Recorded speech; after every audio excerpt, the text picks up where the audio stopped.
Bonsoir à tous. On va débuter la séance ordinaire du Conseil municipal du mardi 14 juin 2022. Il est présentement 19 h.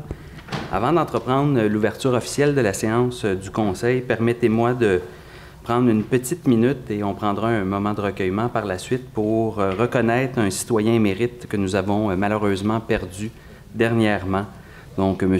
Ernest Junot, qui a été longtemps employé de la ville de Repentigny, qui a été aussi au service des incendies et dont l'ancienne administration, et je les salue, je les remercie pour le geste, ont reconnu l'héritage de M. Junot en nommant la caserne de pompiers à Valmont. Donc, quelques faits historiques. Le 1er mars 1961, M. Junot est embauché comme constable au service de police de Repentigny. Le 19 février 1968, le Conseil accepte à la recommandation du directeur du service de police et des incendies, M. Maurice Hull, et permute le constable Ernest Junot au grade de sergent division des incendies. Le 7 octobre 1985, M. Junot est nommé directeur des services des incendies de la ville de Repentigny. Et le 31 décembre 1993, après 32 années de loyaux et fidèles services à la population de Repentigny, il prend une retraite bien méritée.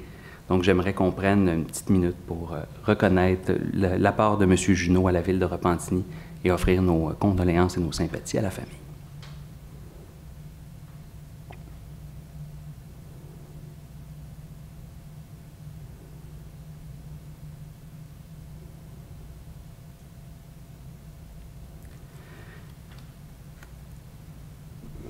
Et avant d'entreprendre la séance, on a aussi tous été conscients du terrible incident qui est arrivé à une famille repentinoise avec un enfant qui a eu une noyade pas plus tard qu'il y a quelques jours. Donc, je tiens aussi à offrir au nom du Conseil et des citoyens de la ville de Repentigny mes plus sincères sympathies à la famille endeuillée.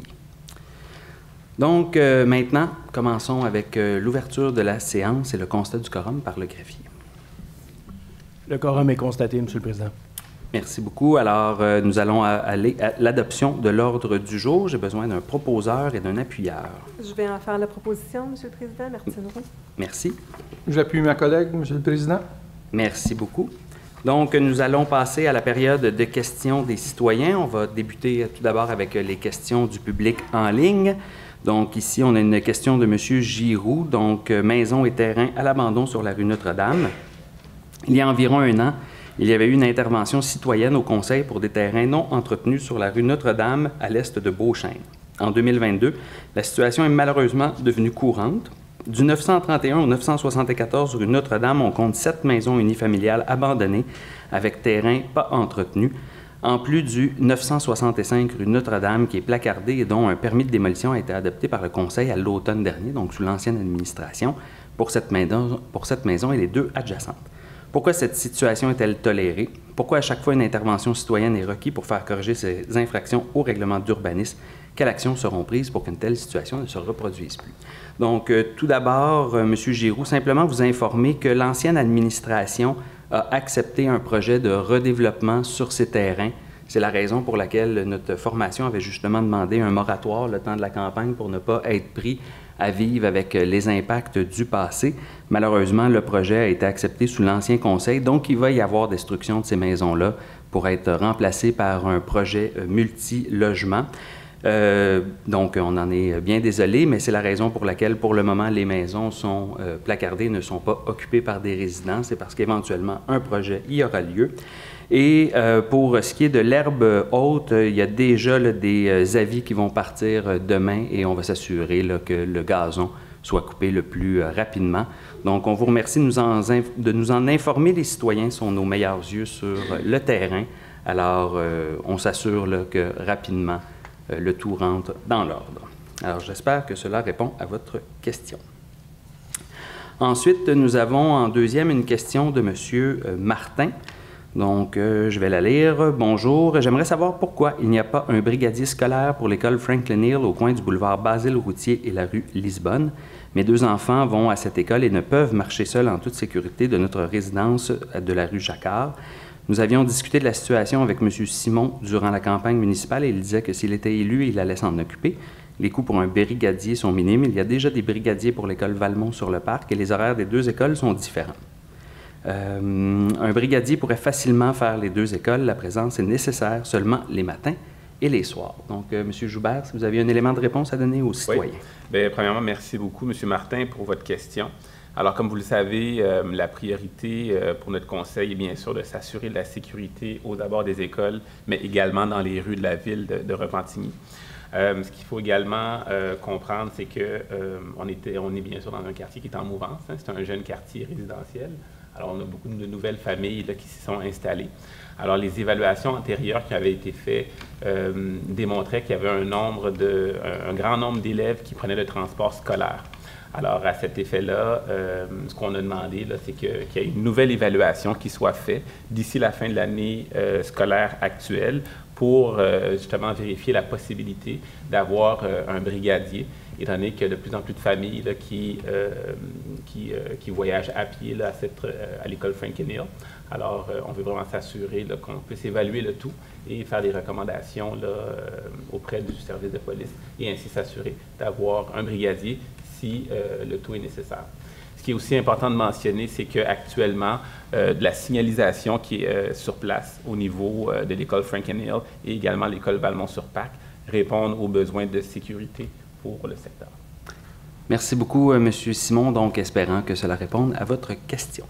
On passe à la prochaine de M. Stephen. Alors, bonjour, je trouve dommage qu'il n'y ait pas de bain libre le samedi matin ou le dimanche. Je me demandais si ce serait possible d'ouvrir un horaire. Il n'y a pas beaucoup d'endroits où nous pouvons pratiquer la nage. Et une autre question, une autre petite chose, donc pourquoi avec notre permis de conduire, qui est une preuve de résidence, on nous permet de nager pour 3,5, ce n'est pas tout le monde qui peut prendre congé pour faire sa carte citoyenne. Donc, tout d'abord, M. Stéphane, les deux premiers blocs d'heures que vous nous parlez, là, les samedis et dimanches matin, sont déjà réservés pour des cours de natation. Donc, on essaie d'être équitable entre les citoyens qui veulent faire de la nage libre et les cours qui sont déjà organisés. On en a plusieurs. On est pleinement conscient que notre piscine est à pleine capacité. Elle est surutilisée. Il n'y a pas eu d'investissement pour un agrandissement dans les dernières années et pourtant c'est une activité, un sport qui est en croissance. Donc on essaie de voir les options possibles. À titre d'exemple, qu'à Terrebonne, ils vont bientôt ouvrir une piscine dans le secteur Lachenay. Donc on était vraiment à évaluer toutes les possibilités pour essayer de trouver des façons aux citoyens de donner plus d'horaires. Mais là, pour les samedis matins et les dimanches matins, c'est déjà réservé à des cours organisés. Et finalement, pour ce qui est de la carte citoyenne, bien, effectivement, on demande la carte citoyenne pour avoir accès à certains tarifs préférentiels. Donc, c'est beaucoup plus simple et efficace pour nous qu'un permis de conduire. Mais je tiens à vous rassurer, vous n'aurez pas besoin de prendre de congé pour faire votre carte citoyenne parce que si vous vous présentez justement au centre aquatique là, de 6h à 22h du lundi au vendredi, les samedis et dimanches de 7h à 9h30, vous pouvez directement au centre nautique, là, à la piscine Jacques Dupuis, vous pouvez faire votre carte citoyenne. Ça va prendre quelques secondes.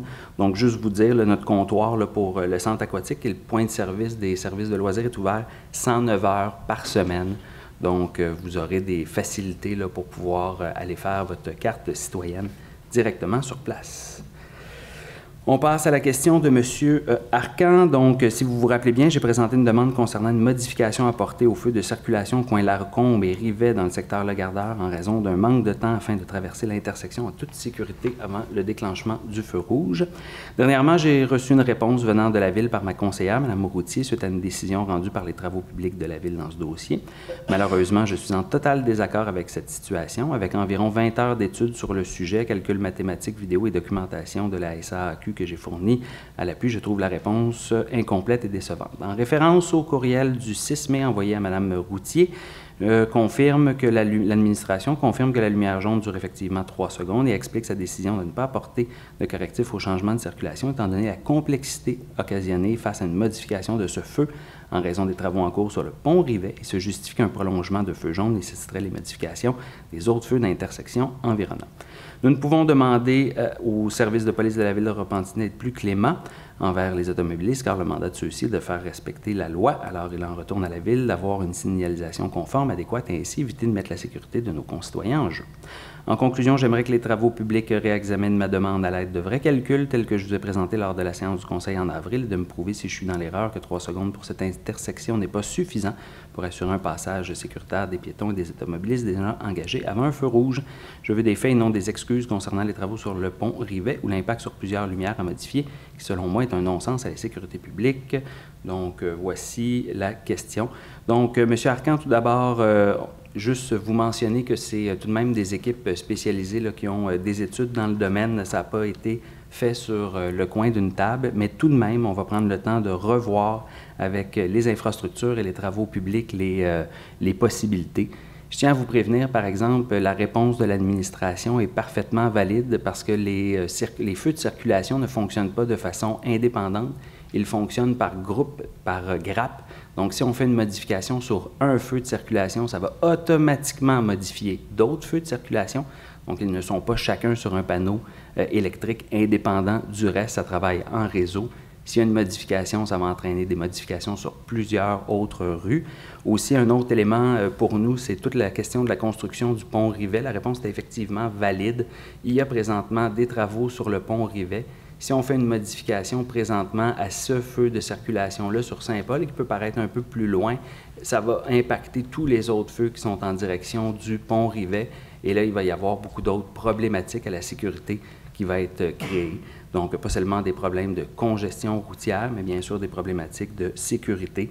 Mais tout de même, on va prendre le temps de refaire les vérifications avec nos équipes de spécialistes pour voir les possibilités, s'il y a d'autres options.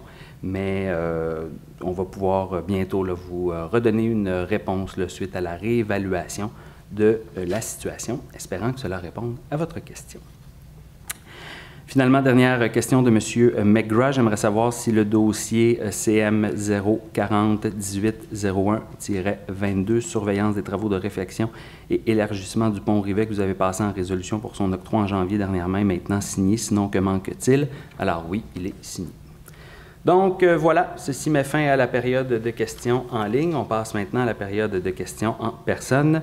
J'ai M. Daniel Fleury.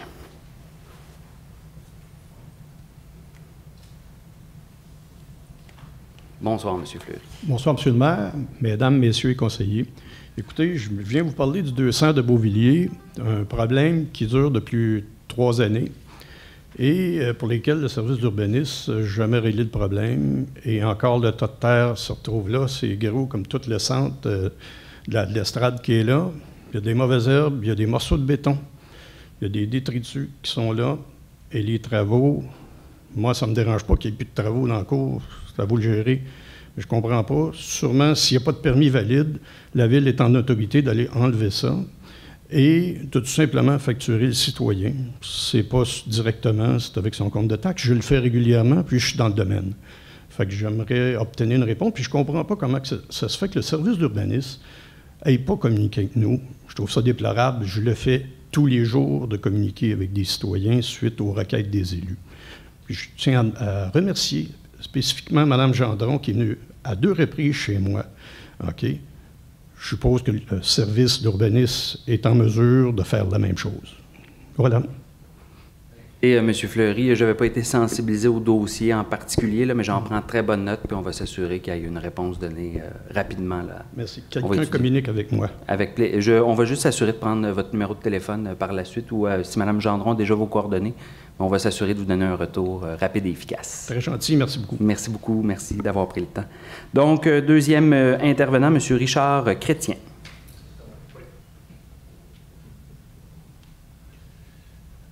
Mon intervieweur. Je vais dire comme M. Carrette, Richard, il faut que tu poses une question, il ne faut pas que tu poses une réponse. Mais je vais vous poser une réponse. Je vous remercie en passant. Je remercie ceux qui ont organisé le forum. C'était très intéressant. Écoutez, j'ai été dans le domaine pendant plusieurs années. J'ai participé à plusieurs de ces rencontres. C'était vraiment fait de façon professionnelle. Ça, je voulais vous le dire. Deuxièmement, on a effectivement interviewé M. le maire. C'est une première. Je représente la QDR aujourd'hui. Là. Demain, je suis avec la QDR nationale à Laval. Tout le Québec sont là, tous les représentants. Donc, je suis avec eux autres. Puis, on va parler de transport. Vous avez sûrement vu M. Carrette. Pour ceux qui ne le connaissent pas, M. Carrette, c'est un professeur d'université, 2 doctorats, 40 ans. C'est le fondateur de la QDR nationale. Et M. Carrette m'a sollicité. En août et septembre, c'est sûr qu'on va revenir vous voir parce qu'on a des plans pour le transport collectif pour les aînés, mais pas juste pour les aînés. Ceci étant dit, c'est mon intervention. Merci beaucoup. Puis, j'ai beaucoup apprécié. Maintenant, il va falloir passer. Oui, parce que j'ai très bien compris, il y a un plan triennal, quinquennal et décennal, ce que j'ai vu là, pendant la réunion. Merci. Merci beaucoup, M. Chrétien. Très, très apprécié de votre présence et de vos interventions aussi durant le forum. Prochain intervenant, M. Jean Langlois. Bonsoir à tous. Suite à la tragédie qui est arrivée dimanche, il y a 2 jours, effectivement, comme vous en avez fait part, c'est une réflexion que j'ai amenée parce que dans le porte-à-porte, j'ai vu 3 de ces situations-là de piscines mal entretenues. Et je pense que je pourrais vous nommer les rues, là, du Portage, en tout cas. Puis le courage de ces citoyens-là qui ont sauté dans la piscine, sachant qu'il y avait un doute sérieux d'avoir un enfant dans la piscine. Au niveau nuisance, on a une réglementation là-dessus. Je me demande, avec les étudiants qu'on a, de passer peut-être en revue, de voir, puis je sais qu'il y en a de la piscine à Repentigny, là. Mais les piscines hors terre, mais surtout les piscines creusées, là, je pourrais vous donner 3-4 exemples dans le quartier que je vis de citoyens qui se plaignaient des voisins qui n'entretenaient pas. Je trouve ça désolant de voir que des piscines au mois de juin, surtout qu'on a connu un mois de mai qui faisait chaud, puis qui ne sont pas entretenues, sont laissées à l'abandon, l'eau est sale, puis le courage des gens qui ont eu le doute, peut-être l'enfant est là-dedans, de rentrer là-dedans, là, avec les chaleurs qu'on a connues au mois de mai, en tout cas. Fait que peut-être envoyer nos étudiants l'été, herbe à poux, de voir les... Je sais que peut-être Mme Joyal pourrait répondre, M. Lompré, là, ils ont une autorité d'aller dans les cours arrière pour vérifier, mais il y a des gens qui sont négligents, puis autant les Québécois que des Noirs ou des Italiens, je pourrais vous les nommer, mais les gens doivent voir à ce que ça se produit. Dans ce cas-là, exactement, semble-t-il, à ce que j'ai entendu au niveau des médias, la clôture, ça semble sécuritaire, mais c'est l'eau qui était stagnante et bon, il y a un enfant qui a dû sauter à la clôture. Fait que c'est un commentaire au niveau d'amener une surveillance, de voir si les gens qui laissent aller les piscines, puis en plus, ça amène des moustiques puis toutes les nuisances. Ouais. Ah ben vous avez tellement raison. Si je peux me permettre au moins une réponse à votre intervention, c'est apprécié, merci. Mais Mme Benoît me parlait justement de ça hier, donc la sensibilité que vous avez partagée par le Conseil. Merci. J'entendais M. Lebrun, pour le nommer, là, quand on a parlé le mois passé des luminaires solaires. Effectivement, la rue du Portage, c'est un dossier que j'ai piloté, qu'on a fait, qu'on a réaligné pour avoir un meilleur captage solaire, pour garder un meilleur éclairage, ça n'éclaire pas des maisons. Je le lance à Mme Gendron parce que c'est un dossier du parc des Pins sur un marquis entre Gauthier et l'arrivée que j'ai piloté aussi, mais je poserai la question à M. Lompré, où en est-il rendu ce dossier-là? Parce que M. Legault m'a dit qu'on étudiait les possibilités de mettre des lampadaires solaires, 2-3 lampadaires solaires, sur la rue Gauthier pour éclairer justement le parc des Pins, qui est devenu le parc intronisé Germaniel, qui est dans la grande noirceur, je pourrais dire, là. Alors, oui, M. Lebrun l'avait soulevé. Nous, c'est de quoi j'ai piloté au niveau du quartier neuf pour les gens de la rue Gauthier et les gens qui se promènent, là. Où en est-il? Où est-ce qu'on est rendu aujourd'hui dans le domaine solaire? Il y a des possibilités. Fait que, il y a déjà un dossier en cours, puis j'aimerais savoir où est-ce que ça en est au niveau de ce dossier-là. Je ne sais pas si la conseillère ou le directeur général a des éléments d'information. Non, je peux répondre. Effectivement, c'est un des parcs qui est identifié là, suite à l'implantation du lampadaire solaire sur la rue du Portage. Là, puis ce sera une décision que vous pourrez prendre là, sur l'installation à cet endroit-là. Peut-être M. Langlois parle plus de la rue de l'Arrivée, parce que la rue Gauthier, il y a déjà des lampadaires là, qui sont installés. Fait que ce sera quelque chose qu'on regardera. OK, on en prend bonne note. Effectivement, c'est la rue de l'Arrivée. Okay. C'est le quadrilatère, l'arrivée Gauthier marqué. Le mur anti-bruit, je constate là, que les travaux sont comme arrêtés. Bon, les rumeurs, semble-t-il, que le plexiglas est peut-être pris dans l'océan Atlantique. Effectivement, il y a des délais d'approvisionnement, comme dans toute la chaîne. Que c'était comme... Vous savez, je me suis opposé à ça. Je voulais avoir des écrans verts. Je ne vais pas faire tout le débat encore une fois. Mais il y a la fameuse mosaïque qui est absente aussi. Exact, là, hein? C'est ce qui est pris. Puis ça m'amène à la réflexion. Quand je passe vite, là, je me dis, il y a 3 panneaux actuellement de béton. Fait que je me suis dit, c'est soit 8 pieds ou 10 pieds. Mettons, on va le mettre à 10 pieds, 3 panneaux 10 pieds. Ça veut dire qu'il y a un 30 pieds qui manque de la fameuse mosaïque. J'emmène la réflexion au conseil par rapport au coût, puis sachant qu'il y a... j'avais déjà figuré 12,5 km de murs anti-bruit à faire dans la ville quand on calcule le nord et le sud. Là, on a juste fait 834 mètres, c'est pas 1 kilomètre. Non. Vous allez comprendre que d'autres citoyens qui vont le demander une fois que c'est fait. Exact. Puis quand ils vont voir les panneaux en couleur, là, il y en a qui vont flipper avec ça.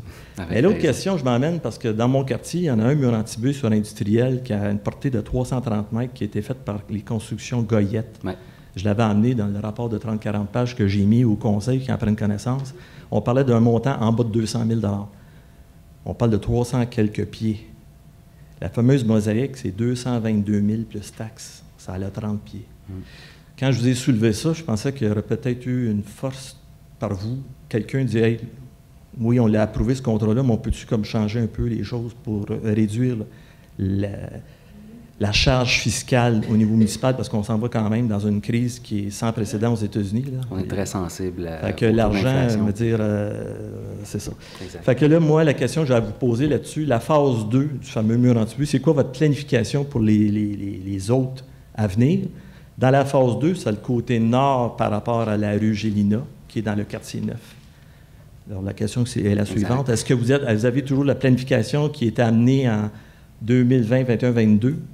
Parce que la première phase, c'est celle-là, sur Gélina, puis la deuxième phase, c'est à l'autre côté. Parce qu'un mur, là, l'idéal, c'est de faire des deux côtés, parce que sinon, le son réverbère. Alors, je vais vous redire tout ce que j'ai dit durant la campagne électorale, parce que je vous ai mentionné à plusieurs reprises que sur ce dossier-là, on avait plusieurs atomes crochus. Donc, tout d'abord, effectivement, la logique veut que quand on fasse un mur d'un côté, on va s'organiser pour faire le mur de l'autre côté pour essayer d'éviter la réverbération. Pour répondre à votre... Puis, notre plan de match est assez simple, là, ça va être de déposer un plan complet et global au MTQ pour essayer de voir les possibilités pour du financement sur un certain terme. Le conseil municipal a mis dans son budget déjà un 5 millions de réservés pour une prochaine phase, donc on va l'inclure dans nos plans triennaux d'investissement pour être sûr et certain que côté ville, on ait toujours notre argent puis nos liquidités, parce que vous savez que ça se fait en collaboration avec le MTQ, il faut qu'on aille leur autorisation et surtout leur financement pour ne pas faire reposer que sur nos citoyens le coût de la facture. Et vous allez être très heureux, pas plus tard que la semaine dernière, on a rencontré Rameau. Donc, on était à peu près 3 conseillers municipaux, la direction générale, ainsi que M. Vigneault là, de l'infrastructure, directeur des grands projets de l'infrastructure. Donc, on commence déjà à évaluer les possibilités. Si on avait un beau mur végétalisé. Le Rameau qui est anciennement les écrans verts. Exactement. Exactement. Tant mieux. Donc, une belle approche. C'est le fun. Oui. Hein? On a la même philosophie. Puis juste pour finir, pour votre élément de réflexion, de réponse, à vrai dire, pour ce qui est de la terre au niveau d'industriel, les lois environnementales ont beaucoup changé. Puis je vais vous donner comme exemple, quand ils ont fait le mur anti-bruit à Valmont, ils récupéraient la terre qu'ils creusaient, puis ils mettaient ça pour faire ce remblai-là. Aujourd'hui, c'est illégal parce qu'on est depuis 2016 ou 2017 avec des obligations d'aller faire des dépôts directement dans des sites, dépôts de terre là, dans des sites autorisés par le gouvernement, parce qu'il y avait eu toute une problématique de dépôts sauvages et agressifs par certaines entreprises de terre.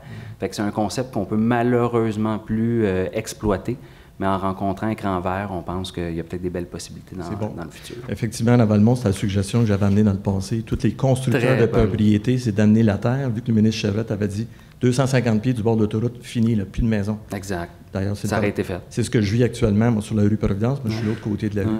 Fait qu'effectivement, on a fait sauver des millions, encore une fois, par une décision de la sorte. Vous étiez visionnaire.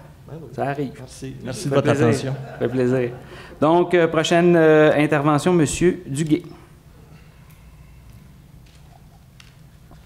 Bonjour, M. le maire. Bonsoir. Bonsoir tout le monde. Moi, j'avais une balançoire en avant, une balançoire des petits vieux, là, à 4 avec le toit, là, en avant de ma maison. Et puis, il y a eu une plainte. Et puis, la ville est venue me dire de l'enlever parce que le règlement 438, chapitre 5, 133, numéro 25, on ne peut... OK, excusez-moi. On ne peut pas avoir de balançoire en avant.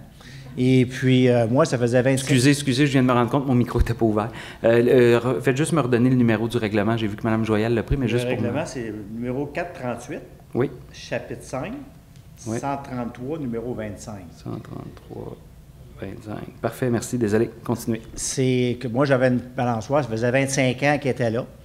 Et puis, je m'aperçois que ce règlement-là, je pense qu'il pourrait être amélioré. Parce que je pense que dans le temps qu'ils ont fait ça, ce règlement-là, c'est probablement, il visait plutôt les balançoires d'enfants. Et puis là, c'est ça probablement, ils ont fait un ensemble global, puis ils ont fait ce règlement-là. À Repentigny, actuellement, il y a environ 100 balançoires en avant, actuellement. Mais naturellement, s'il n'y a pas de plainte, la Ville n'intervient pas. Moi, j'ai quelqu'un qui a fait une plainte, et puis la Ville est venue, puis ils m'ont fait enlever la balançoire. Moi, je viens ici pour ce soir, que j'aimerais ça que vous regardiez ce règlement-là. Je pense que c'est un règlement qui serait bon à réviser. Oui, écoutez, tout d'abord, merci de nous en informer, parce qu'effectivement, ça nous permet de réfléchir. Je pense qu'il y a M. Urbain qui voudrait Oui, c'est M. Urbain intervenir. qui m'ont... OK, parfait. M. Urbain. On a eu le plaisir de se rencontrer durant la campagne électorale. Vous m'avez sensibilisé à la problématique que vous avez vécue. Je me souviens, tout jeune, à 9-10 ans, me promener en avant de chez vous. La balançoire était déjà là à cette époque-là. Puis vous avez salué tous les gens qui se promenaient au niveau de la rue. Fait que bravo pour le vivre ensemble, puis l'aspect social de la chose. On est sensibilisé à ça. On a à refaire tout ce qui est de la politique d'agriculture, de foresterie urbaine. On a à revoir au niveau de la ville tous les détails au niveau de l'urbanisme. On a 2 grosses bâtisses qui se construisent sur la rue Notre-Dame, puis il y a d'autres secteurs aussi qui sont visés par certains entrepreneurs. Puis au niveau des élus, là, on vient de rentrer en poste, puis on doit vraiment passer toutes les étapes. Puis on est bien accompagné par le service de l'urbanisme pour savoir qu'est-ce qu'on veut, puis comment qu'on veut le faire. Puis là, qu'est-ce que vous posez comme question? C'est comme une sous-partie. Puis c'est bien de le déposer ce soir. Là. Je pense que le maire a pris le numéro du règlement. Fait qu'il va être sensibilisé au niveau de la chose, mais on va devoir regarder qu'est-ce qu'on veut en avant de nos cours. Est-ce qu'on en veut en faire un milieu de vie? Exemple, est-ce qu'on veut éventuellement permettre l'agriculture sur les devants des cours? C'est exemple, avoir des plants et autres comme qu'il y a dans d'autres villes. Les balançoires, ça rajoute à la gaieté de l'endroit, fait que ça sera à évaluer avec le temps. Ceci étant dit, il faut suivre les étapes, ça va prendre un certain temps. C'est pas une question de semaine, là. On parle de plusieurs temps. Le temps que tous les conseillers et conseillères et la maire, qu'on chemine, puis qu'on arrive à avoir exactement à 100% qu'est-ce qu'on veut. Fait que je pense qu'on est sensibilisé, mais il va falloir juste être patient. Bien, écoutez, merci beaucoup, M. Urbain. J'ai pris bonne note du règlement, là, puis on va s'asseoir pour revoir cette portion-là. Là. Mais on va vous revenir rapidement. Je vous remercie beaucoup. Merci de nous avoir sensibilisés au dossier. Dernier intervenant, M. René Germain.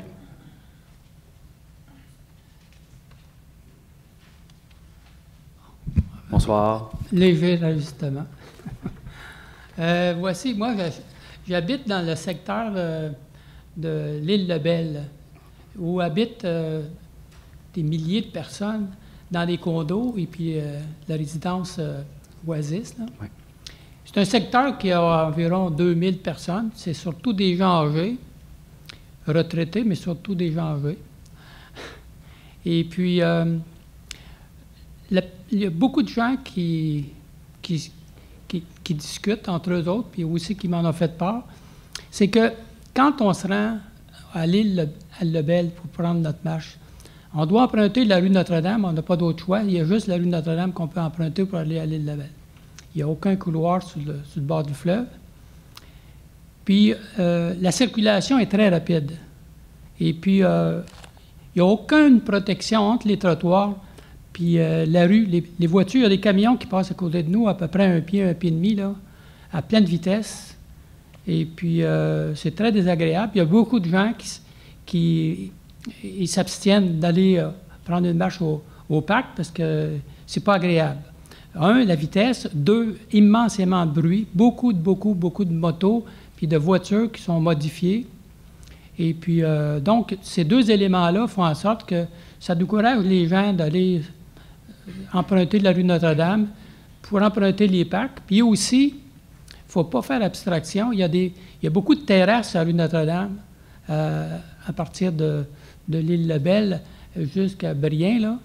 Et des belles terrasses, on veut en profiter durant l'été, mais c'est tellement désagréable d'être sur une terrasse puis d'entendre le bruit passer des voitures, puis à des vitesses folles. Fait que moi, je pense qu'il y aurait quelque chose à faire à la ville. La surveillance faite par les policiers au niveau du bruit, je pense que ça n'a jamais été pris au sérieux dans le passé. Moi, j'ai fait relever des statistiques dans les années passées où il y avait eu une année qui avait eu 48 constatations, puis 19, une autre année, 19. Dans une année, 19. C'est des constats d'infraction reliés au bruit.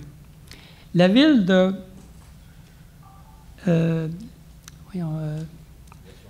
non, c'est au Lac-Saint-Jean. La baie, je pense que c'est la baie qui ont une population qui est un petit peu supérieure à Repentigny. Pas tellement plus, ils ont 140 quelques mille de population. Ici, on est à peu près à 90, je crois. 90? 86. 86. Eux, là, l'année passée, en 2021, il y a eu 894 constats d'infraction reliés au bruit. Fait qu'il y a du monde qui s'en occupe là-bas, mais ici, c'est pas quelque chose qui a l'air à être préoccupant pour le service de police, puis aussi l'administration. Il est déjà rapporté dans le passé à l'ancienne administration, puis il n'avait pas l'air à prendre ça trop au sérieux. Moi, j'ai 2 suggestions à faire. C'est beau de critiquer, mais il faut peut-être apporter quelques éléments de solution. Tu as pleinement raison. C'est que il y aurait possibilité, je pense, je ne connais pas les règlements, mais d'instaurer les règlements de 40 km de vitesse maximum dans toutes les rues de Repentigny. Là où il y a eu des tests dans le passé, puis là, ça a été appliqué, dans certaines zones de Repentigny, c'est 40, d'autres, des corridors comme Héberville, la Petite L'Assomption, Notre-Dame, c'est 50. Mais ça passe à des vitesses folles. Des fois, je vois, il y a une affiche qui indique la vitesse. Là, il y a comme un genre de petit radar. J'ai vu souvent entre 68 et 72 km à l'heure les gens qui passaient juste en face du parc de l'île Lebel. Tu sais, puis je vois rarement des policiers s'en occuper. Mais il reste qu'il y a un état de fait, ça passe vite, il y a beaucoup de bruit. Fait que soit qu'on baisse la vitesse ou qu'on mette des radars photos, comme ça existe dans plusieurs municipalités, des radars photos, puis tu les déplaces sans que ça soit toujours aux mêmes places, parce que les gens vont toujours se contrôler où est le radar, mais tu le déplaces. Mais à un moment donné, il faudrait qu'on commence à s'en occuper, je pense. Parce que pour des gens comme nous, là, quelques milliers de personnes qui habitent là, c'est pas agréable d'aller prendre une marche sur la rue Notre-Dame. Ah, je comprends. C'est votre qualité de vie. Non, oui. Bien, M. Germain, un immense merci. Écoutez, on va faire les vérifications. Je sais qu'il y a effectivement des règlements là, sur le bruit pour les autos. Je me rappelle, monsieur, j'entendais tout à l'heure dans la foule l'Assomption, mais la ville de l'Assomption a fait énormément de sensibilisation dans les dernières années. Là, on se rappellera qu'ils avaient beaucoup d'opérations par rapport aux autos modifiées et au bruit.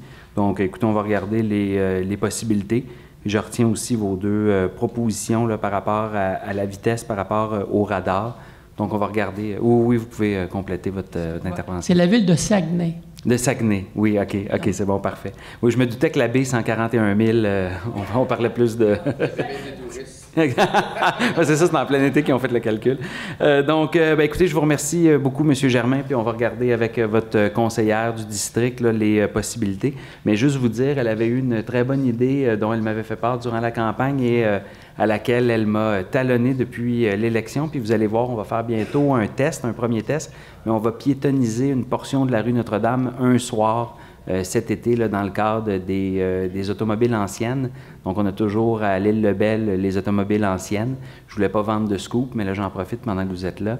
Et on va commencer un projet pilote là, pour le temps d'un soir d'une piétonisation pour que, justement, les gens qui sont sur terrasse et compagnie puissent profiter de la soirée avec des autos antiques autour d'eux. Donc, on veut redonner une qualité de vie puis s'assurer que les citoyens qui sont le long de Notre-Dame là, aient un environnement paisible. Donc, je suis tout à fait sensibilisé. Puis on va regarder là, les solutions dont vous avez apportées.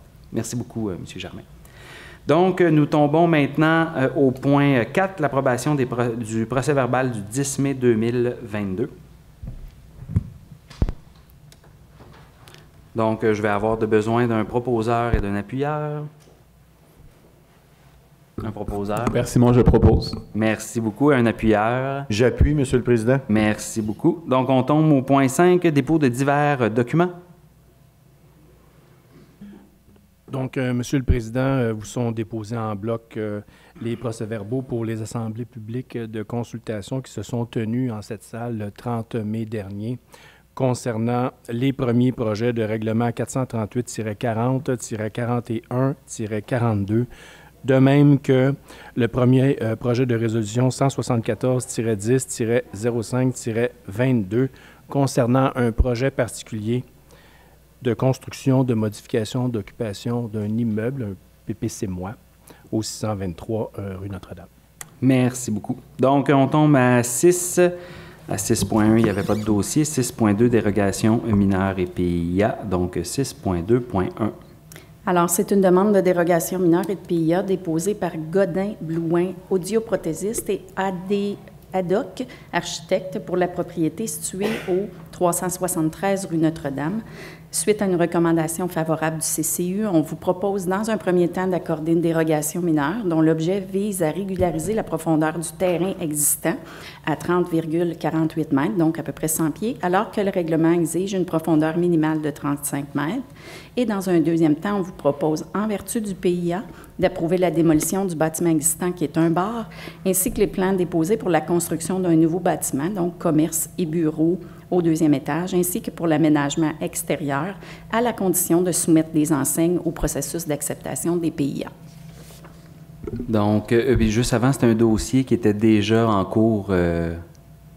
Non, hein, pas celui-là. OK, parfait, excellent. Je voulais juste être sûr de mon truc. C'est un beau nouveau. C'est un beau nouveau. Donc, est-ce que quelqu'un dans la salle qui est contigu a un commentaire à faire? Non? Donc, c'est mon obligation de le demander. Alors, je vais avoir besoin d'un proposeur et d'un appuyeur. Jennifer Robillard, je propose. Merci. Je vais appuyer ma collègue. Merci beaucoup. Alors, on tombe à 6.2.2. Oui, alors c'est une demande de dérogation mineure et de PIA déposée par la Maison de la famille La Parenthèse et Mireille Asselin, architecte, pour la propriété située au 222 rue Notre-Dame-des-Champs. Suite à la recommandation favorable du CCU, on vous propose dans un premier temps d'accorder une dérogation mineure qui comporte 2 objets. Le premier est de permettre l'installation d'une clôture d'une hauteur de 6 pieds, donc 1,83 mètres, dans la cour avant pour délimiter une aire de jeu alors que le règlement permet une hauteur maximale de 1,5 mètre, 5 pieds. De permettre, le second élément, permettre le prolongement du perron à 3,4 mètres du mur avant, alors que le règlement permet une profondeur maximale de 2 mètres. Dans un deuxième temps, on vous propose, en vertu du PIA, d'approuver les plans déposés concernant l'aménagement de l'aire de jeu comportant des équipements récréatifs et qui est délimité par une clôture, ainsi que l'installation d'une rampe d'accessibilité universelle. On y pose une condition, que la clôture soit de couleur noire et ceinturée d'une haie de conifères. Et enfin, considérant que cet organisme communautaire est reconnu par la Ville et œuvre auprès des citoyens, de l'exonérer des coûts relatifs au processus de dérogation mineure et d'acceptation du PIA. Merci, Mme Joyal. Alors, est-ce que quelqu'un dans la salle a un commentaire à émettre par rapport au dossier? Non. Donc, j'ai besoin d'un proposeur, d'un appuyeur.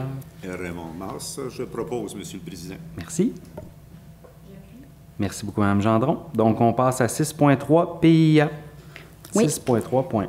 On va les faire tous en bloc. Ben, oui, exactement. Donc, pour les points 6.3.1 à 6.3.17, toutes les demandes qui vous sont adressées ont été déposées dans le cadre de l'application du règlement relatif au PIA et l'ensemble des dossiers ont fait l'objet de recommandations favorables de la part du CCU. Alors, 6.3.1, c'est un PIA déposé par CASA et DKA Architectes pour la propriété située au 444 rue des Industries.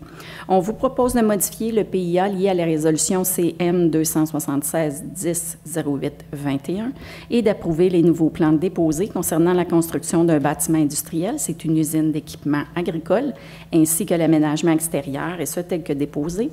6.3.2, un PIA déposé par Marilyn Arbeck et Dessin Drummond pour la propriété située au 469 chemin de la Savane.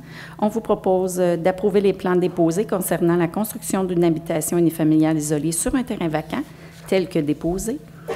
6.3.3, PIA déposé par Jean-Pascal Nérisma pour la propriété située au 11 rue Archambault. On vous propose dans un premier temps d'approuver la demande de démolition de l'habitation unifamiliale isolée et dans un second temps d'approuver les plans déposés concernant la construction d'une nouvelle habitation unifamiliale en milieu construit suite à la subdivision du terrain, et ce tel que déposé. 6.3.4, PIA déposé par Cédric Doucet et Design Roland Hamelin pour la propriété située au 10-15 boulevard L'Assomption. On vous propose d'approuver la demande de démolition de l'habitation unifamiliale existante et dans un second temps d'approuver les plans déposés concernant la construction d'une nouvelle habitation en milieu construit, et ce, tel que déposé. 6.3.5, PIA déposé par Marcel Bon et CRM Desjardins pour la propriété située au 11-03 boulevard L'Assomption. On vous propose d'approuver la demande de démolition de l'habitation unifamiliale existante. 6.3.6, PIA déposé par Guildo Vesquio et groupe Marcella Conception résidentielle pour la propriété située au 208 rue Garnier. On vous propose d'approuver les plans déposés concernant l'agrandissement d'une habitation unifamiliale isolée d'un étage par l'ajout d'un deuxième étage, et ce tel que déposé. 6.3.7, PIA déposé par Audrey Michaud et Focus Boîte Créative pour la propriété située au 7 rue Royale. On vous propose d'approuver les plans déposés concernant l'agrandissement d'une habitation unifamiliale isolée d'un étage par l'ajout d'un deuxième étage, le tout tel que déposé. 6.3.8, PIA déposé par Sébastiano Amato et Esqui Architecture pour la propriété située au 1990 rue Chantal. On vous propose d'approuver les plans déposés concernant l'agrandissement de l'habitation unifamiliale isolée d'un étage par l'ajout d'un deuxième étage tel que déposé. 6.3.9, PIA déposé par Jean-Guillaume Lamontagne et Espace Plan pour la propriété située au 421 rue Fleur de Lys. On vous propose d'approuver les plans déposés concernant l'agrandissement de l'habitation unifamiliale isolée par l'ajout d'un deuxième étage, le tout tel que déposé. 6.3.10, PIA déposé par Maxime Boisclair et Asselin Architecture pour la propriété située au 669 rue de la Seigneurie. On vous propose d'approuver les plans déposés concernant l'agrandissement de l'habitation unifamiliale isolée d'un étage et demi par l'ajout d'une superficie au second plancher, ce tel que déposé. 6.3.11, PIA déposé par Karine Deveau et la Lancette Architecture pour la propriété située au 43 rue d'Argenson. On vous propose d'approuver les plans déposés concernant l'agrandissement de l'habitation unifamiliale isolée d'un étage par l'ajout d'un deuxième étage, le tout tel que déposé. 6.3.12, PIA déposé par Judith Gay et Tech Design pour la propriété située au 1438 rue Laure-Conan. On vous propose d'approuver les plans déposés concernant l'agrandissement de l'habitation unifamiliale isolée de deux étages par l'ajout de nouvelles superficies au second plancher au-dessus du garage, le tout tel que déposé. 6.3.13, PIA déposé par la fabrique Notre-Dame-des-Champs et Arcan Laporte Klimp Architecte pour la propriété située au 187 boulevard Iberville. On vous propose d'approuver les plans déposés concernant la rénovation d'une section du toit qui est plat, qui constitue la toiture de l'église Notre-Dame-des-Champs, tout tel que déposé. 6.3.14, c'est un PIA déposé par la compagnie 9339-2546 Québec Inc. et Prospri pour la propriété située au 219 A, B et C rue Notre-Dame. On vous propose d'approuver les plans déposés concernant la rénovation du bâtiment principal en modifiant les couleurs des revêtements extérieurs, le tout tel que déposé. 6.3.15, PIA déposé par Groupe Forgue et Création Design Plus pour la propriété située au 350 boulevard Lacombe. On vous propose d'approuver les plans déposés concernant l'installation d'une enseigne sur socle. On y fixe une condition, réaliser un aménagement paysager à la base de l'enseigne. 6.3.16, PIA déposé par Deveau, la source du sport et l'Étrard pour la propriété située au 613 rue Notre-Dame. On vous propose d'approuver les plans déposés concernant l'installation d'une enseigne murale et ce tel que déposé. Et enfin, 6.3.17, PIA déposé par Place Repentigny et Tremblay-Ménard, lettrage et enseigne pour la propriété située au 125 rue Velmont. On vous propose d'approuver les plans déposés concernant l'installation d'une enseigne sur socle. On y fixe une condition, réaliser un aménagement paysager à la base de l'enseigne. Et tout ça sans une prise de souffle. Félicitations. Merci beaucoup, Mme Joyal. Donc, je vais avoir besoin d'un proposeur. Vous avez mérité votre gorgée d'eau. Donc, un proposeur, un appuyeur. Je propose, M. le Président. Merci beaucoup. Jennifer Robillard, j'appuie. Merci beaucoup. On tombe à 6.4.1. Oui. Alors, pour la compréhension des citoyens, on parle d'un PPC-moi. Donc, un PPC-moi, c'est un projet de construction, de modification et d'occupation d'un immeuble. C'est un outil de réglementation qui vise à permettre, sous certaines conditions, qu'un projet soit réalisé malgré le fait qu'il déroge à une ou plusieurs dispositions réglementaires au niveau urbanistique. C'est un outil qui permet d'encadrer le développement cas par cas. Alors, ce soir, à 6.4.1, c'est un second projet de résolution concernant la demande de PPC-moi déposée par Yvan Deveau et la compagnie 91 67 92 17 Québec Inc. pour la propriété située au 623 rue Notre-Dame. Donc, ce projet comporte des dispositions qui nécessitent l'approbation des personnes habiles à voter, à l'image de certains règlements modifiant le zonage, et fera donc l'objet du même processus d'adoption. On est rendu au second projet de résolution. Donc, attendu que le projet déposé respecte les orientations et les objectifs du plan d'urbanisme et du règlement sur les PPC-moi, tous les deux qui sont en vigueur, attendu la recommandation favorable du CCU, attendu que vous avez approuvé un premier projet de résolution lors de la séance régulière du Conseil municipal du 10 mai dernier, attendu la tenue le 30 mai dernier de la consultation publique portant sur le présent sujet, on vous propose donc d'adopter le second projet de résolution pour le projet CIO expliqué, qui vise la construction d'une habitation multifamiliale de 30 logements d'une hauteur de 3 étages et demi, tel que montré sur les plans de Poirier-Fontaine Architecte datés du 13 avril 2022 et qui sont disponibles sur le site Internet, en consultation. Alors, la demande vise à autoriser la démolition de l'habitation unifamiliale isolée existante, la construction d'une habitation multifamiliale de 30 logements, alors que cet usage-là n'est pas autorisé dans la zone où il est situé, la zone H2, 2, 3, 4, et comportant 3 étages et demi, donc la nouvelle propriété, alors que le maximum d'étages actuellement autorisé dans la zone est de 3. Le tout sur l'immeuble situé au 623 rue Notre-Dame. On y fixe des conditions. Donc, il y a de déposer un plan d'aménagement paysager. Le plan a été reçu, donc pour la résolution finale, on aura les plans qui vont être précisés. On demande aussi d'équiper les logements de chauffe-eau, 3 éléments, de planter des arbres possédant un diamètre minimum de 60 mm. Et lorsqu'un arbre sera malade ou mort et qui devra être abattu, ce dernier devra être remplacé par un arbre d'un diamètre minimum de 60 mm. Et enfin, on demande d'aménager et de maintenir un espace de type jardin communautaire sur le toit du bâtiment et qui sera réservé aux résidents de l'immeuble.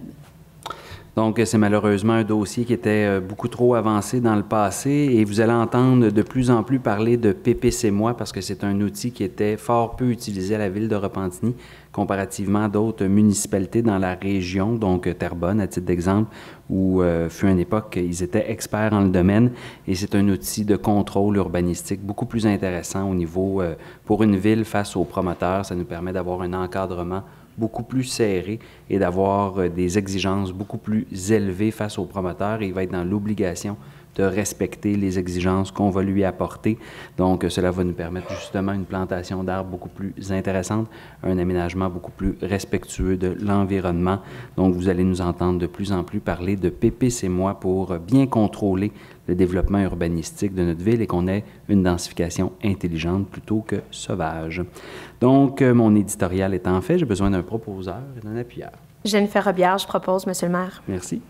J'appuie ma collègue, Monsieur le maire. Merci beaucoup. Donc, on tombe aux affaires courantes, 7.1. 7.1, concernant des honoraires à la SDRR, alors il est proposé d'autoriser le paiement de la facture d'honoraires numéro 727, datée du 16 mars 2022, soumise par la Société de développement récréo-touristique de Repentigny au montant de 313 012,82 $, taxes incluses, et que cette dépense est prévue financée par le budget de fonctionnement. Merci beaucoup. Donc, un proposeur, un appuyeur? Karine Benoît, je propose, Monsieur le Président. Merci. J'appuie, Monsieur le Président. Merci, Mme Gendron. On passe à 7.2. 7.2.1. Les 3 prochaines résolutions concernent une émission d'obligations pour le financement et le refinancement de certains règlements. Alors, pour le premier, le 7.2.1, c'est une résolution de concordance d'échéance. Alors, conformément aux règlements d'emprunt qui sont présentés dans vos cahiers de travail et ainsi que les montants indiqués, la Ville de Repentigny souhaite émettre une série d'obligations pour un montant total de 9 625 000 qui sera réalisé le 27 juin 2022. En conséquence, il est proposé que les règlements d'emprunt indiqués soient financés par obligation, conformément aux points qui suivent, alors que les obligations seront datées du 27 juin 2022. Les intérêts seront payables semi-annuellement, le 27 juin et le 27 décembre de chaque année. Les obligations ne sont pas rachetables par anticipation. Elles seront immatriculées au nom de Services de dépôt et de compensation CDS et seront déposées auprès de CDS. CDS agira au nom de ses adhérents.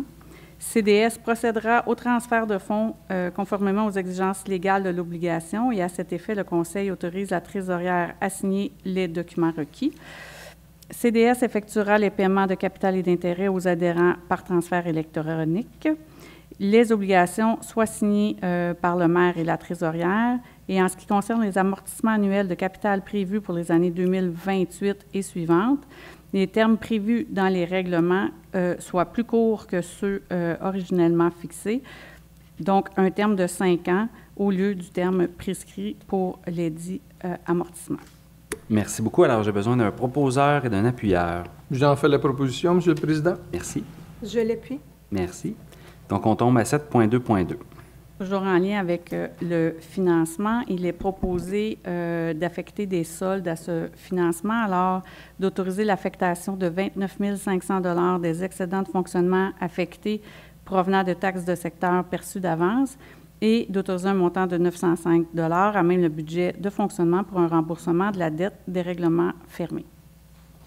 Merci. Donc, j'ai besoin d'un proposeur et d'un appuyeur. Martine Roux, je vais en faire la proposition, Monsieur le Président. Merci. J'appuie ma collègue. Merci beaucoup. Donc, on tombe à 7.2.3. Alors maintenant, l'adjudication pour le 27 juin. Donc, la Ville de Repentigny a demandé des soumissions pour la vente d'une émission d'obligations datée du 27 juin 2022 au montant de 9 625 000 suite à l'appel d'offres public émise par le ministère des Finances qu'il a reçu 3 soumissions conformes.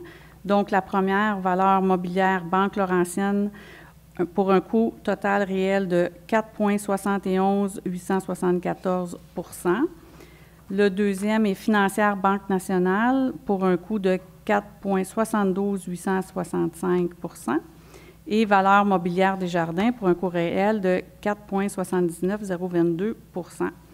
En conséquence, il est proposé que l'émission d'obligations au montant de 9 625 000 de la Ville soit adjugée à la firme Valeur mobilière Banque Laurentienne Incorporée, que CDS agisse au nom de ses adhérents, qu'il procède au transfert de fonds conformément aux exigences légales et que le maire et la trésorière soient autorisés à signer les obligations visées par la présente émission, soit une obligation par échéance. Merci. Donc, un proposeur et un appuyeur. Je propose, Monsieur le Président. J'appuie mon collègue, Monsieur le Président. Merci beaucoup. On tombe à 7.3, solution info nuagique Microsoft 365. Oui, il est proposé d'octroyer le contrat 2022 RG-127 portant sur l'acquisition d'une solution info nuagique Microsoft 360 pour un montant total n'excédant pas 537 000 $ avant taxe au fournisseur ITI pour 36 mois, le tout selon les dispositions de l'article 573.3.2 de la Loi sur les cités et villes et le sommaire décisionnel 2022-333, d'approuver le versement par la trésorière d'un montant équivalent à 2 % des achats faits sous ce contrat au CSPQ à titre de frais de gestion pour un montant estimé maximal de 10 740 pour la même période, d'autoriser Daniel Lafontaine, directeur des services des ressources informationnelles, à signer les documents contractuels et que cette dépense soit financée à même le budget de fonctionnement prévu pour la période. Merci beaucoup. Donc, un proposeur et un appuyeur. Je propose. Merci. Je m'en Mars. Je seconde, Monsieur le Président. Merci beaucoup, M. Mars. Donc, 7.4. Octroi de contrat pour les travaux de réfection et de pavage des approches des ponts Legardeur et Briand. Effectivement, Monsieur le Président, le contrat 2022 CP 102 porte sur le contrat pour les travaux de réfection du pavage des approches des ponts Legardeur et Briand à la suite d'un appel d'offres public. 4 soumissions ont été reçues et ouvertes publiquement le 31 mai. Et considérant la soumission de Construction Viatec Inc., étant la plus basse et conforme, il vous est proposé d'octroyer à l'entreprise Construction Viatec Inc. le contrat pour la réalisation des travaux de réfection du pavage des approches des ponts Legardeur et Briand au montant de 716 455,22 taxes incluses, cette entreprise ayant déposé la plus basse soumission conforme aux documents contractuels précités. Et que cette dépense soit financée par le ou les règlements d'emprunt décrétant cette dernière en conformité avec les termes du règlement numéro 536. Merci beaucoup. Donc, j'ai besoin d'un proposeur et d'un appuyeur. Je propose, Monsieur le Président. Merci. J'avais appuyé mon collègue, Monsieur le Président. Merci beaucoup. 7.5, octroi de contrat pour le remplacement des serveurs actuels sur les systèmes Allen Bradley à la SPE. Donc, c'est pour l'octroi du contrat 2022 GG-099. Il vous est proposé d'octroyer à Lumen le contrat pour le remplacement des serveurs actuels sur les systèmes Allen Bradley au montant de 169 185,71 taxes incluses, le tout suivant le sommaire décisionnel 2022-277 et conformément à l'exception prévue à l'article 573.3, paragraphe 6 de la loi sur les cités et villes, et que cette dépense soit financée par le ou les règlements d'emprunt décrétant cette dernière en conformité avec les termes du règlement numéro 536. Merci beaucoup. Donc, j'ai besoin d'un proposeur et d'un appuyeur. Je propose.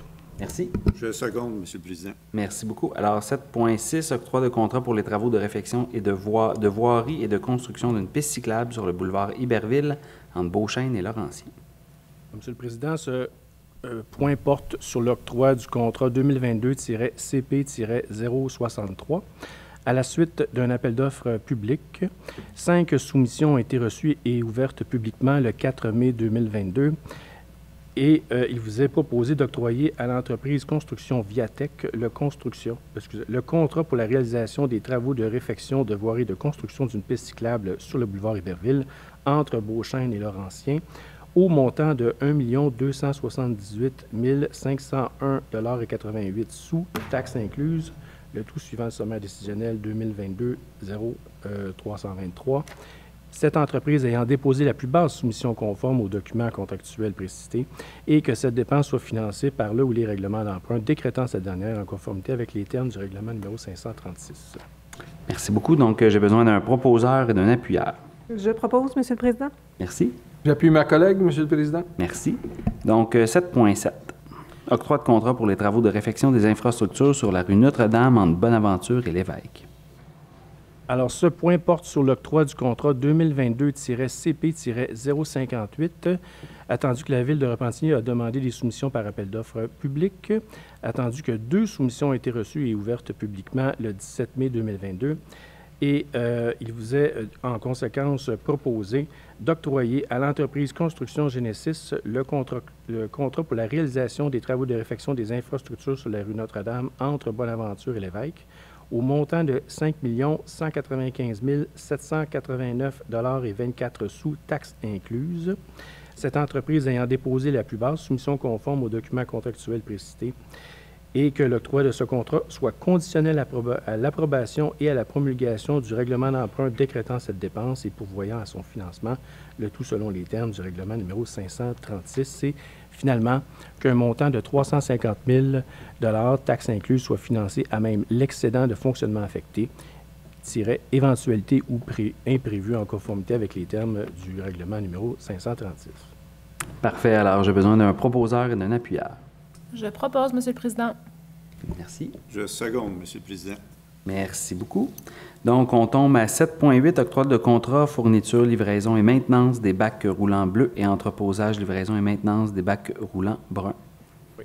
Ce point porte sur l'octroi du contrat 2021-SP-133. À la suite d'un appel d'offres public, la Ville a reçu une soumission et l'a ouverte publiquement le 27 avril 2022, si bien qu'il vous est proposé d'octroyer à l'entreprise USD Global Inc. le contrat 2021-SP-133, lequel a pour objet la fourniture, la livraison et la maintenance des bacs roulants bleus de 360 litres et l'entreposage de livraison et la maintenance des bacs roulants bruns de 240 litres, selon les prix unitaires apparaissant au bordereau de prix, au montant approximatif de 258 637,18 taxes incluses. Ce contrat est pour une durée de 3 ans avec la possibilité de renouveler pour 2 périodes consécutives d'1 année. Cette soumission étant la seule reçue et conforme et que cette dépense soit financée à même le budget de fonctionnement pour chaque période concernée suivant les termes du règlement 636. Merci beaucoup. Donc, j'ai besoin d'un proposeur et d'un appuyeur. Je propose, Monsieur le Président. Merci, M. Urbain. Jennifer Robillard, j'appuie. Merci beaucoup. On tombe à 7.9, adjudication de contrat, mandat d'accueil et de surveillance du complexe sportif Gilles Tremblay et du centre communautaire Laurent-Venn. Ce point porte sur l'octroi du contrat 2022 SPP-048.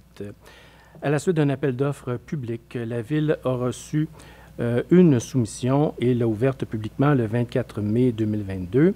Et si bien qu'il vous est aujourd'hui proposé d'adjuger à la firme Sodem le contrat pour le mandat d'accueil et de surveillance du complexe sportif Gilles Tremblay et du centre communautaire Laurent-Venn pour une période de 3 ans.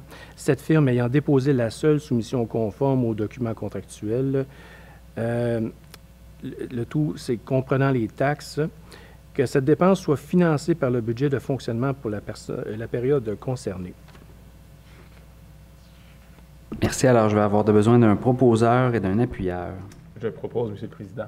Merci. Chantal Routier, j'appuie. Merci beaucoup. On tombe à 7.10, achat d'un camion 12 roues avec benne basculante pour le service des travaux publics. Ce point porte sur l'octroi du contrat 2022-SP-106 à la suite d'un appel d'offres public. Une soumission a été reçue et ouverte publiquement le 31 mai 2022, si bien qu'il vous est proposé d'octroyer le contrat à la firme 6705-324 Canada Inc., entre parenthèses Atlas Camions Usagers, pour l'achat d'un camion 12 roues avec benne basculante pour le service des travaux publics, selon les prix unitaires apparaissant au bord de route prix, pour un montant total de 315 031,50 $, incluant les taxes. Celle-ci étant la seule soumission reçue et conforme, que cette dépense soit financée par le fonds de roulement, lequel sera remboursé par des versements annuels légaux sur 10 ans à compter du 1er janvier 2023, le tout suivant les termes du règlement 536. Merci beaucoup. Donc, j'ai besoin d'un proposeur et d'un appuyeur. Je propose, Monsieur le Président. Merci. J'appuie mon collègue, Monsieur le Président. Merci. On tombe à 7.11, règlement numéro 438-40, arrêt des procédures d'adoption. Oui, ce point, Monsieur le Président, porte sur l'arrêt des procédures d'adoption du règlement 438-40. On se souviendra que ce règlement a été présenté en premier projet et adopté en premier projet à une séance du Conseil le 12 avril 2022. Une séance publique de consultation s'est tenue le 30 mai dernier en cette salle. D'ailleurs, le procès-verbal est déposé séance tenante. Attendu les commentaires des citoyens présents lors de cette assemblée publique de consultation et attendu qu'après analyse, il n'est pas opportun de poursuivre le processus d'adoption du règlement 438-40, mais plutôt de présenter ultérieurement un nouveau projet bonifié. Il vous est proposé ce soir de décréter l'arrêt du processus d'adoption du règlement 438-40 et d'en informer les personnes concernées. Merci beaucoup. Donc, j'ai besoin d'un proposeur et d'un appuyeur. Karine Benoît, je propose, Monsieur le Président. Merci, Mme Benoît. Jennifer Robillard, j'appuie. Merci. On tombe à sécurité publique 8.1, modification à la signalisation routière, ajout d'une signalisation d'interdiction de circuler pour les véhicules hors route sur les rues Jean-Pierre, Monique, Chantal, Nathalie et Desrosiers. Oui, le point 8.1 porte sur un ajout de signalisation pour les rues que vous venez de mentionner. Il vous est proposé de décréter l'ajout de panneaux interdisant aux motoquads et aux motoneiges de circuler sur les rues publiques Jean-Pierre, Monique, Chantal, Nathalie et Desrosiers, selon les normes en vigueur, le tout suivant le sommaire décisionnel 2022-0098. Merci. Donc, j'ai besoin d'un proposeur, d'un appuyeur. Je propose, Monsieur le Président. Merci. Chantal Routier, j'appuie, Monsieur le Président. Merci beaucoup. On tombe à 8.2, modification à la signalisation, signalisation d'arrêt interdit boulevard industriel. Il vous est proposé de décréter l'ajout d'une signalisation d'arrêt interdit du côté ouest du boulevard industriel sur une distance d'environ 65 mètres. La zone débutera au sud de l'entrée du quai G+, et se terminera 5 mètres avant la ligne d'arrêt de la bretelle d'accès de l'autoroute 40 ouest, selon les normes en vigueur, le tout suivant le sommaire décisionnel 2022-0357. Merci beaucoup. Donc, j'ai besoin d'un proposeur, d'un appuyeur. Je propose, Monsieur le Président. Merci. J'appuie, Monsieur le Président. Merci. On tombe à 8.3, modification à la signalisation, signalisation de stationnement interdit boulevard Lacombe. Il vous est proposé de décréter l'ajout d'une signalisation de stationnement interdit sur le boulevard Lacombe près de la place des Saules pour l'espace d'environ un véhicule, selon les normes en vigueur, le tout suivant le sommaire décisionnel 2022-0358. Merci beaucoup. Donc, j'ai besoin d'un proposeur et d'un appuyeur. Je propose, Monsieur le Président. Chantal Routier, j'appuie, Monsieur le Président. Merci beaucoup. À 8.4, modification à la signalisation. Signalisation de stationnement interdit sur la rue Bastien. Il vous est proposé de décréter l'ajout d'une signalisation de stationnement interdit sur le côté pair de la rue Bastien, ainsi que dans les 2 coudes intérieurs de la rue, selon les normes en vigueur, le tout suivant le sommaire décisionnel 2022-359. Merci. Donc, j'ai besoin d'un proposeur et d'un appuyeur. Je propose, Monsieur le Président. J'appuie mon collègue, Monsieur le Président. Merci. 8.5, modification à la signalisation. Signalisation de stationnement interdit rue Raymond-Gaudreau. Oui, il vous est proposé de décréter l'ajout d'une signalisation de stationnement interdit sur toute la partie intérieure de la courbe de la rue Raymond-Gaudreau, selon les normes en vigueur, le tout suivant le sommaire décisionnel 2022-360. Merci. Donc, j'ai besoin d'un proposeur et d'un appuyeur. Je propose, Monsieur le Président. Merci beaucoup. J'appuie, Monsieur le Président. Merci beaucoup. Donc, on passe à 8.6, modification à la signalisation. Signalisation de virage à droite sur feu rouge, rue des Ormes.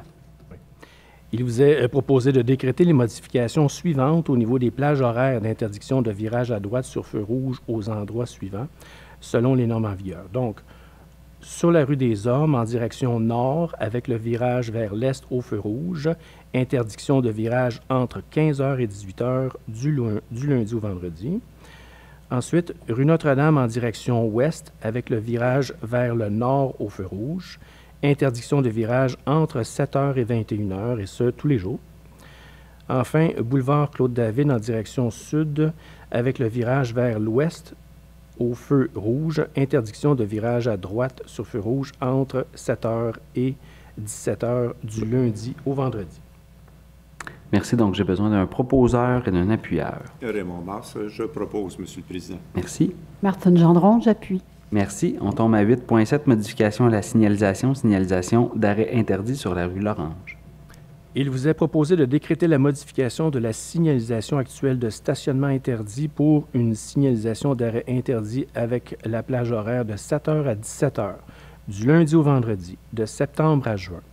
Les zones d'arrêt interdits se retrouveront sur la rue Lorange, au nord de la rue Étier, sur une distance d'environ 70 mètres du côté est et 51 mètres du côté ouest, le tout selon les normes en vigueur, et le tout aussi suivant le sommaire décisionnel 2022-362. Merci beaucoup. Donc, j'ai besoin d'un proposeur et d'un appuyeur. Raymond Mars, je propose, Monsieur le Président. Merci. Martine Gendron, j'appuie, Monsieur le Président. Beaucoup. On tombe à 8.8, modification à la signalisation. Signalisation de virage à droite sur feu rouge, boulevard Brien et rue Notre-Dame. Il vous est proposé de décréter l'ajout d'une plage horaire à la signalisation actuelle de virage à droite interdit au feu rouge à l'intersection du boulevard Brien et de la rue Notre-Dame. Les heures de 6h à 22h devront être ajoutées à cette signalisation selon les normes en vigueur, le tout suivant le sommaire décisionnel 2022-363. Merci beaucoup. Donc, j'ai besoin d'un proposeur et d'un appuyeur. Je propose, Monsieur le Président. Merci. J'appuie, Monsieur le Président. Merci. On tombe 9, gestion de capital, pas de dossier. 10, règlement. 10.1, premier projet, pas de règlement. 10.2, second projet. 10.2.1, 438-41, règlement amendant le règlement de zonage numéro 438. Donc, ce point porte sur l'adoption du second projet du règlement 438-41, comme vous l'avez dit, qui amende le zonage.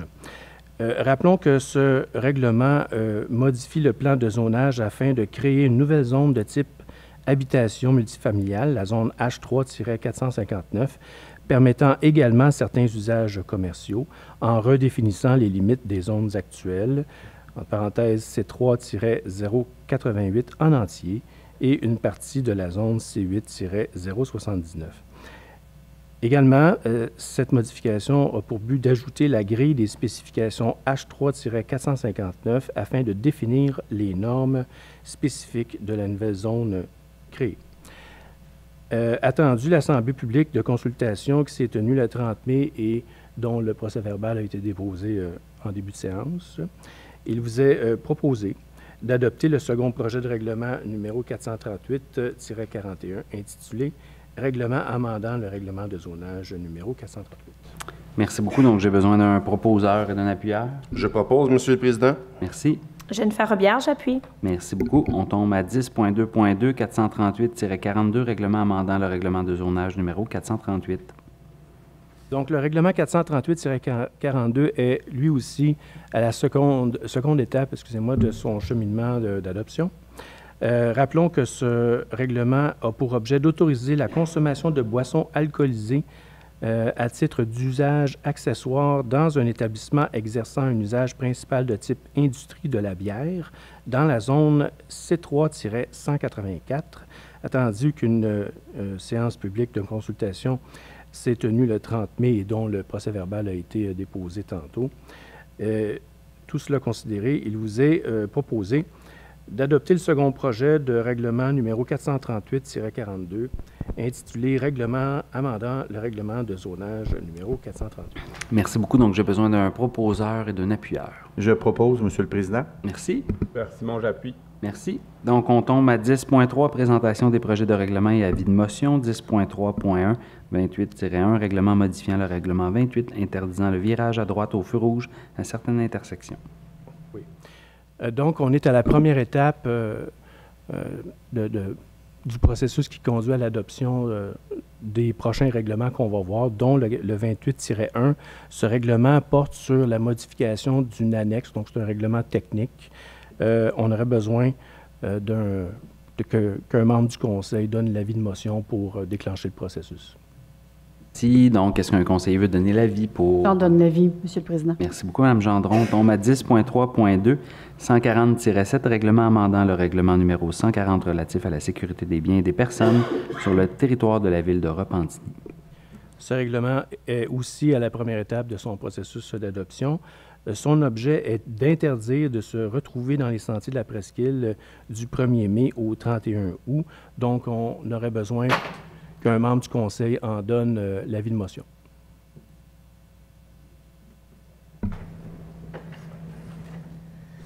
Peut-être juste avant de laisser l'avis de motion, le conseiller du district et président du comité des sentiers de la presqu'île pourrait peut-être donner un élément pour expliquer un peu plus le dit règlement. À la fin du... merci, Monsieur le Président. À la fin du printemps et pour une bonne partie de l'été, les sentiers de la presqu'île ont besoin de prendre une pause. Une pause santé. Vous comprendrez qu'on est en terrain humide. On ne veut pas que les citoyens arrivent dans un bout de sentier qui est inondé, se mettent à bifurquer hors sentier, puis affecter la faune et la flore. Et donc, nous devons procéder pour s'assurer que les citoyens respectent la fermeture au niveau des sentiers pour le bénéfice qu'on puisse profiter pour le restant de l'année. On parle ici d'usage pendant deux mois et demi, presque 3 mois. Fait que si on veut protéger notre environnement, protéger ce lieu qui est fort prisé par les citoyens, on propose. Et j'en donne l'avis, Monsieur le Président. Merci beaucoup, M. Urbain, puis merci d'avoir pris le temps d'expliciter aux citoyens la situation. On tombe à 10.3.3, 179-16, règlement modifiant le règlement 179 relatif à la circulation ou au stationnement. Oui, le règlement 179-16 porte effectivement sur la circulation et le stationnement. Ce règlement-là s'accompagne de toute une série d'annexes qui doivent être mises à jour. Donc, c'est l'objet de ce règlement. Aujourd'hui, on vous demanderait donc, on demanderait à un membre du Conseil d'en donner l'avis de motion. Merci. Est-ce qu'un membre du Conseil est prêt à donner un avis de motion? J'en donne l'avis, Monsieur le Président. Merci beaucoup, M. Réaume. Alors, on passe à 10.3.4, 601, règlement décrétant l'augmentation du fonds de roulement d'un montant de 2 575 000 $. Donc, Monsieur le Président, ce règlement, comme son titre l'indique, a pour but d'augmenter le montant du fonds de roulement d'un montant de 2 575 000 $. Et on demanderait qu'un membre du Conseil en donne l'avis de motion. Est-ce qu'un membre est prêt à donner l'avis? J'en donne l'avis de motion, Monsieur le Président. Merci, Monsieur le Président de l'Exécutif. Donc, à 10.4, adoption, il n'y avait pas de point. On tombe à 11, l'intervention des membres du Conseil. Donc, j'avais tout d'abord Mme Martine Roux qui souhaitait s'exprimer à l'Assemblée. Madame Roux.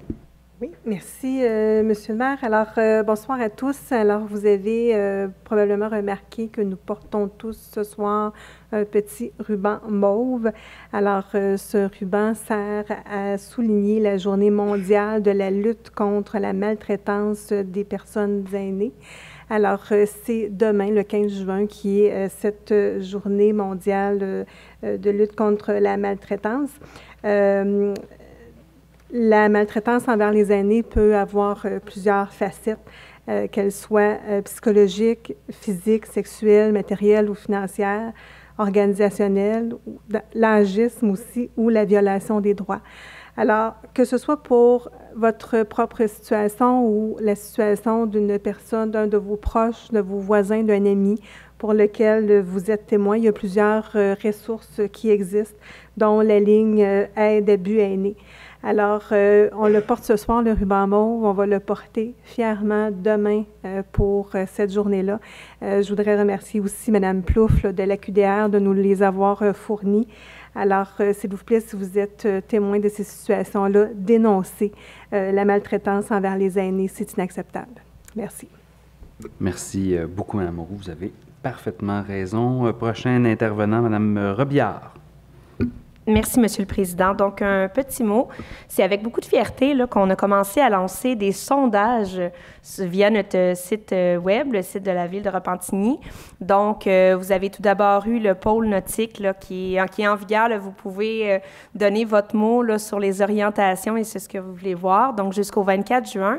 Et l'autre consultation citoyenne qui est faite en ce moment, c'est concernant notre forum sur le vivre ensemble. Donc, on le sait, c'est un engagement majeur, un événement qui va avoir lieu cet automne. Et on veut vous entendre. Il y a déjà eu un appel de participation pour un comité citoyen pour le forum.